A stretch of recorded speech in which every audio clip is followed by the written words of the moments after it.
Alright, so we're back up here. I am trying to stop saying all the time because. Hello there, Missy.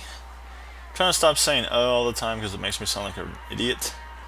And I probably am an idiot, but I try not to sound like one whenever possible. Anyway, let's go talk to. Oh, this is American Nightmare. If some. Alan Wake's American Nightmare, if for some strange reason you've like stumbled onto it without watching the first one, this should be episode 2 if everything goes correctly and everything plays out the way I'm hoping it to. I don't know. Is it better to say or just have awkward pauses while I try to think of what to say next?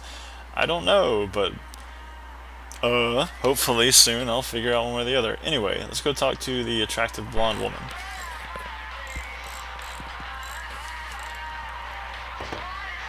Hey, it's you. There. You remember me, right? Emma? Nope. Emma Sloan? I think you might have something that belongs to me. Really? A typewritten page? Oh, yeah, that's weird. I did find a page like that. I don't even know where it came from. It was all this weird stuff about the oil derrick and a satellite. Yes, that's what I'm looking for. Oh, well, I don't know how you knew I had it, but I guess it's yours. Listen, what's this all about? This is There are weird. these really creepy guys hanging around the oil derricks. There's something really weird about them. They're dangerous. I'm gonna deal with them. Try to stay out of their sight, okay? And stay in the light. They hate the light. We haven't actually met before. No, we haven't. Just to be clear, you should know that we haven't actually met before. Sure we have, Mr. Wake. Remember you stayed at the motel here. No, the guy you're talking about just looks like me, even if he uses my name. He's behind all this trouble. Oh, I thought, now that you mention it, I guess your aura looks a lot nicer than his, My actually. aura? I'm very sensitive to things like that. Oh, Jesus. I'm gonna read the page first. New reality, the satellite. At the oil derrick, the wheel had been jammed in place and turned until the oil gurgled and flowed thick and flammable. The warning lights were blinking in a fast rhythm, bright and steady, powered by the battery. The Kasabian CD was playing in the boombox, all distorted guitars and intense beat. High above, some piece of orbital junk or another collided with the satellite, knocking it radically off course. Trailing debris, it screamed down from the skies at an impossibly steep angle. All that high-tech engineering reduced to nothing more than a bullet that would destroy whatever it hit. What's all this? All this stuff is brand new. If you're like confused, but like, oh well, that's okay. I'm sure it was explained in the first game. Like, I have no idea who this woman is. Anything about a satellite? I have no idea what's going on. So, where can I find the things I need? There's a bunch of stuff I need to find. The things mentioned on that page?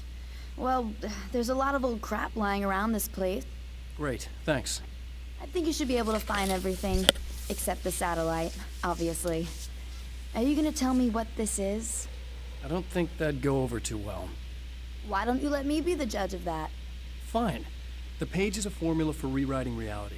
Either I use it to close a strange portal to a place that isn't in our world, or shadowy serial killer monster things keep pouring out of there. Yeah, you were right the first time. You should be careful.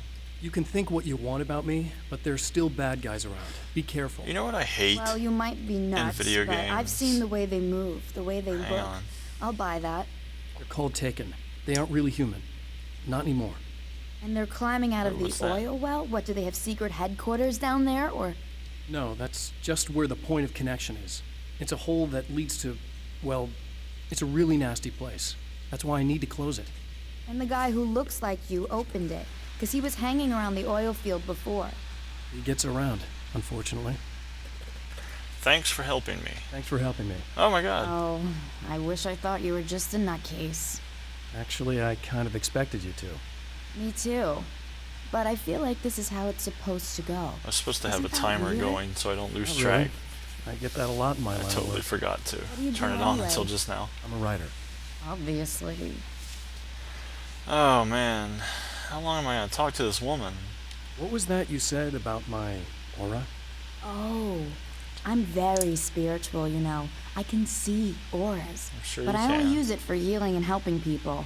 I'm like a wise woman, you know? Oh, I give people really? insight and Why? advice. I mean, do you have to give her Just because I erect say crazy nipples? things doesn't mean I believe everything. That's Don't be silly. like that. Maybe you should take a few crystals with you if you're going out there. It might be dangerous. Yeah, give them to They me. soothe your energies and focus your mind. It's Totally. fantastic. And they help me take out the bad guys? Oh, well, no, not as such. Yeah. Okay. I think I'm... Or I have some wonderfully potent herbal detox suppositories. Yeah, I'm good. I'm good. So what I was saying earlier that I really hate in video games, and oh wow, sorry, and games like Mass Effect are really bad about this. It's like, you know, you'll have your response, it'll say that this is what you're gonna say, like, hello, how are you? That's like the text that's up on the screen says hello, how are you? And you select hello, how are you? And your character will say like, what's up, man? And I mean, that's fine. What's up, man is a perfectly valid thing to say, but why not just write what's up, man is what you're going to say? Why put up some other thing? And yeah, I know that in some games like Mass Effect or Dragon Age 2 or whatever, you know, they might be saying a lot, so you can't get it all across right away. Like, you know, they're going to say a lot of things. You can't type that whole thing up on the screen, even though older games did. But why? I mean, sometimes it's radically different. The Old Republic did it really badly. Like, you would say things that really didn't make much sense based on what you were supposed to be saying back. And this game just did that, and that just, yeah, okay, I'm gonna stop talking. Hold B to switch to nail gun. Now, in real life, I would never do this, but since this is a video game, sure, I'll take a nail gun. I mean, it's on the cover of the game, so I may as well do it. Right? I mean, it's a nail gun. It must be more deadly than The light recognizes the page he got from the woman. It is a weapon of his own design, custom engineered to destroy the dark portal. If he recreates the conditions of the page, a great power will be unleashed. Okay. So I need to find 3 items for rewriting reality. Okay. Can we go into these rooms? No. I think that lock sound, that lock the door noise, I mean, you can hear it. I'm almost certain that that's the exact same sound from Max Payne 1 and 2, which would be cool. I love those games, by the way. I might play those one day on here. I really like both the first 2 Max Payne games. The third Max Payne game I just played recently, it wasn't bad. It wasn't bad. It was pretty good, actually. The gameplay was awesome. The story was, you know, it was okay. Anyway, see what's on the radio. Well, here you are, about to enjoy another cool Arizona night with me, Eddie Rodman, the host with the boast. Hey, any of you guys remember Old Gods of Asgard? Man, I want to see, can I turn on subtitles? Yeah, I know some people like subtitles. My girlfriend loves them. I don't usually like them, but I'm going to play it just in case you're not being able to hear clearly, and that way I won't feel so guilty about talking over whatever they're saying, because I know that you'll be able to read it. Bands all the time, you know. Talk about an education. Anyway, great band. Couple of great Actually, I guess I albums, should have solid done that fan base, and before then I started they playing the kinda game, dropped off but the face of the earth. sorry, you Well, know, now, almost still getting 4 used to this. decades later, they're making a comeback. And let me tell you, these boys have seen a lot of road.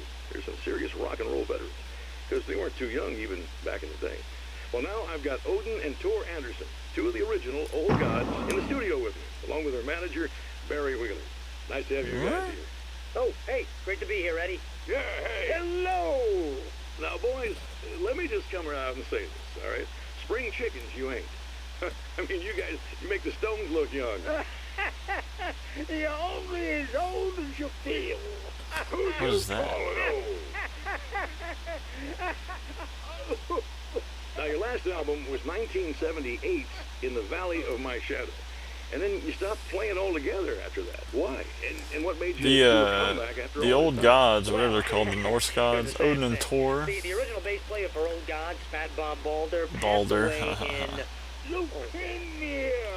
They were in the first game, and they actually had something to do with the Dark Presence, from what I understood. See, the Dark Presence, like, it affects reality through art, which is kind of a cool thing. Like, the first guy we know of in the game, I think, to have been taken by... I'm sorry, I'm talking over this. It might be important, I don't know. See, okay, hang on. Represented Alan Wake, I believe, who disappeared under mysterious... Yeah, that's... Hey, I just want to talk about old gods tonight. Is that cool? Can we do that? Oh, yeah, sure. Listen, why don't we Okay, take another break, and then so later on in the dark program, presence we'll hear can about a new manipulate old reality god single. and Maybe change it's things in the world, Well, but only... at least Barry landed on his feet. Yeah, good for Barry. The dark presence can only do that, as far as we know, as far as I know, I guess I should say. It can only do that through an artistic medium, like Thomas Zane, who was in the first game as kind of a guiding presence to you.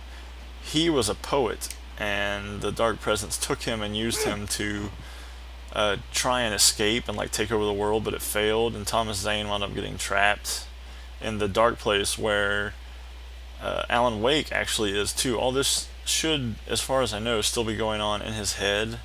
At the end of the first game, he gets trapped in the bottom of an ocean, or I mean a lake, I'm sorry. He gets trapped in the bottom of a lake, saving his wife from the dark presence, but also like stopping the dark presence from taking over the world.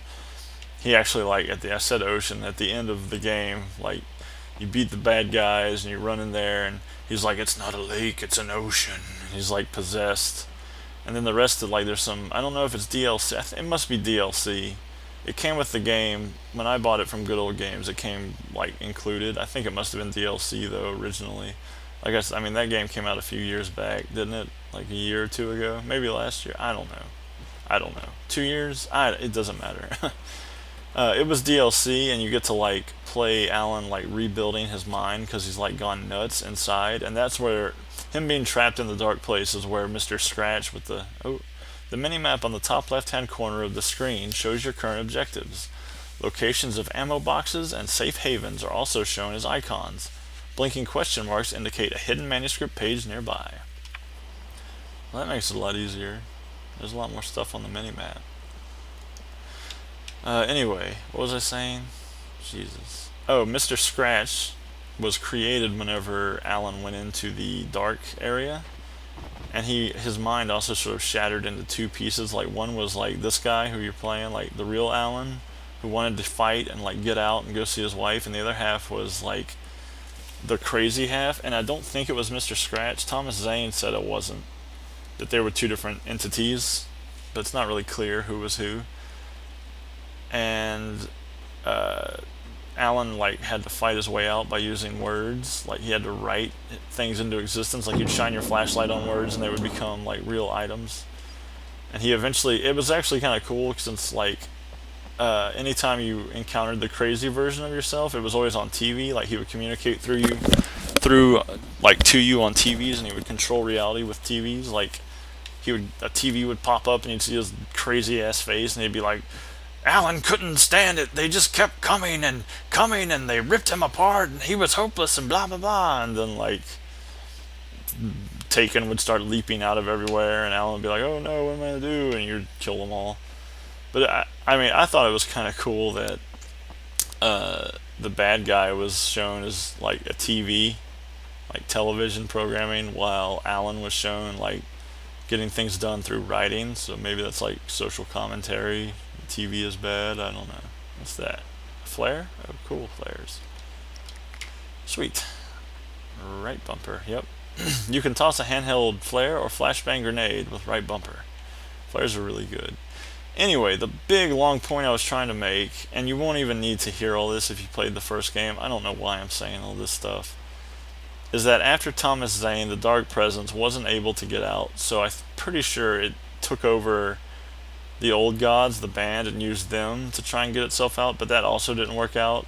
And so, oh cool, awesome. And so it failed for whatever reason, and they actually like knew what it was, so they were able to help you fight it later on. And of course, after those two guys, it went to Alan to try and get out, and that's the first game. And I should stop talking about it, and you should just play it, because why else